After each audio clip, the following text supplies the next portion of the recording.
there guys, welcome to Random Nerds Productions, and today we are going to be talking about the 1931 horror classic, Dracula.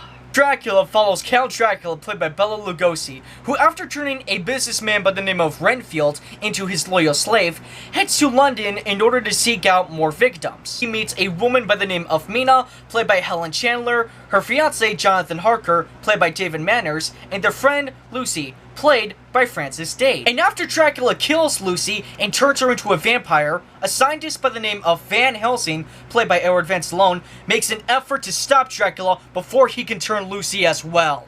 The first and easily most obvious thing that I'd like to address in this review is just how Bela Lugosi manages to command his role as Dracula and how he managed to cement his role forever as the image that goes into people's minds when they think about Dracula, even if they don't realize it at all. When Dracula first introduces himself to Renfield while they're at his castle, and when he first introduces himself to Mina, Jonathan, and Lucy when he's in London, he gives off this impression of this kind, calming, and yet commanding person who is genuinely able to charm anyone that he comes into contact with, which makes you realize just how he is able to seduce a lot of his victims that he comes into contact with. And in terms of Dwight Frye's performance as Renfield, I would easily say that he's the actor in this movie that's having the most fun, because after Renfield becomes Dracula's slave, he just eats up every single scene that he's in. And a great example of this, as well as just one of my personal favorites in the movie, is when he is talking to Mina's dad, Jonathan Harker, and Van Helsing, and he's talking about when Dracula was offering him rats and spiders in order for him to become a slave.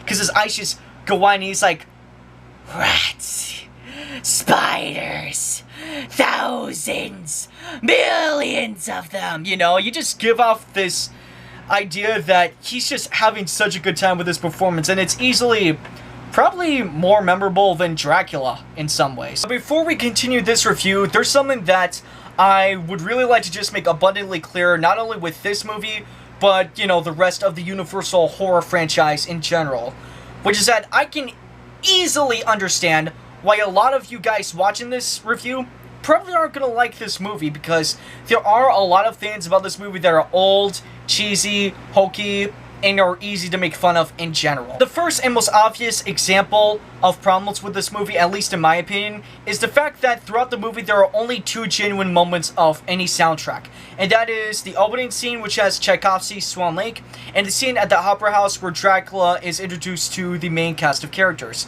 For a lot of people, especially, you know, people my age, that's going to be something that obviously turns them off. Now, for me personally, that's not really the biggest problem, because for me, that creates this eerie atmosphere, almost in a sense, but even then, that came after I had watched the movie a couple of times. So even with the first round, I was like, God, I wish that you could just please have some sort of music or soundtrack. Unfortunately, there is a problem for that, as on DVDs such as the Universal Classic Monsters Collection, for the DVD of Dracula, we have a soundtrack that was done by Philip Glass, which is also very good. So if that is a problem for you, the soundtrack by Philip Glass should easily be able to help you with that. Second problem that I find with this movie is that, with the exceptions of Bela Lugosi and Renfield, played by Dwight Frye, a lot of the acting in this movie is not exactly what you'd call great. And again, that's not something that is necessarily the movie's fault. It was made in 1931. The acting isn't going to be perfect, you know, but it is easy to make fun of, especially with one scene where Jonathan Harker is speaking and he sees something on the lawn and he's like, "What's that? Running across the lawn. It's like a huge dog." So in conclusion, this movie obviously is not perfect by today's modern standards, but it still did manage to lay out the groundwork for both the Universal Horror Collection as well as horror movies in general, and the icon of the vampire.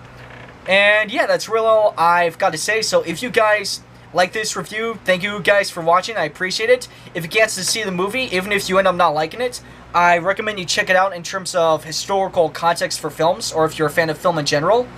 And check out the rest of the Universal Horror Collection in general, if you get the chance to.